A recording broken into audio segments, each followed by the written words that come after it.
Praise Lord hallelujah से मसीह भाई बहनों को जय मसीह की। ईश्वर का वचन कहता, मैंने अपने मन में लगाया कि बुद्धि के भेद को वर्तमान से मूर्खता से भी जान लो। मुझे जान पड़ता है कि यह भी व्यर्थ है। वचनों का अर्थात है कि जब आप भी बुद्धि और ज्ञान को खोज करते हैं तो आपको बुद्धि और ज्ञान परमेश्वर देता है।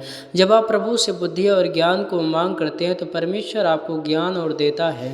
फिर आगे परमेश्वर का वचन कहते हैं कि बुद्धि के साथ बहुत खुदा भी होता है, जो अपने ज्ञान बढ़ाता अपने लिए दुख भी बढ़ाता है। वचनों का अर्थात है, जब आप अपनी बुद्धि और ज्ञान ज़्यादा बढ़ाने लगते हैं तो आपके पास भी विपत्ति यानी कि बहुत सारी परेशानियां आना स्टार्ट होते हैं, क्योंकि जब आप परेशानियों में आएंगे तभी आपका बुद्धि और ज्ञान प्राप्त होंगे।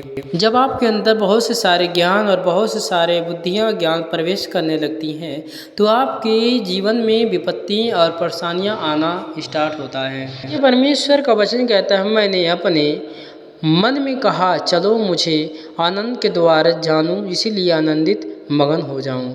परंतु देखिए भी व्यर्थ है। बेशक जो इस्राएल का राजा था उसने अपने बुद्धि और ज्ञान को बढ़ाया कि देखिए कितना समझ बुद्धि और ज्ञान में है, कितना उस चीज़ों में मूर्खताएं हैं। जब उसने बुद्धि और ज्ञान को बढ़ाया तो उसने कहा चलो हम हंसी और आनंद से रहते हैं, आने के आनंद से रहेंगे और अपना जीवन को बिताएंगे।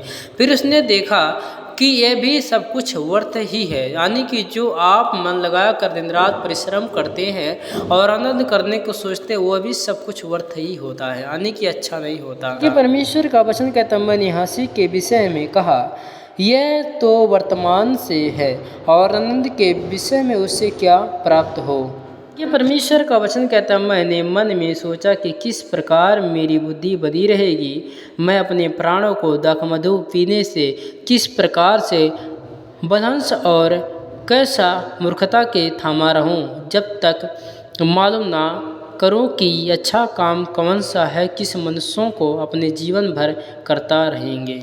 वचनों का अर्थात उपदेश इस्राएल का राजा जो अपने सारी बुद्धियों और ज्ञानों को खोजने के लिए किया कि मैंने अपने प्राणों को दाखमधु पीने से आनंदित और मगन किस तरह रह सकता हूँ, इस प्रकार मेरी बुद्धि बनी रहेगी और जब तक ना मालूम करूँ कि जिसे मनुष्य अपने जीवन भर करते रहे हैं। वचनों का अर्थात जब आप भी प्रभु यीशु मसीह को अपने जीवन में बुलाते हैं तो प्रभु आपके जीवन में आता और आपके सारे बुद्धियों और ज्ञानों को खोलता, यानी कि जब आप प्रभु ईश्वर से कहते हैं बुद्धि और ज्ञान को मांगते तो परमेश्वर आपको बुद्धि और ज्ञान समझ को देता है। चीज़ें और कुछ बुद्धियों को अपने जब खोजते हैं और जब अपने समझते हैं तो वो उस चीज़ों को आप जानते हैं कि मेरे जीवन में आने का महत्व क्या है और मैं किस तरह से रह सकता हूँ।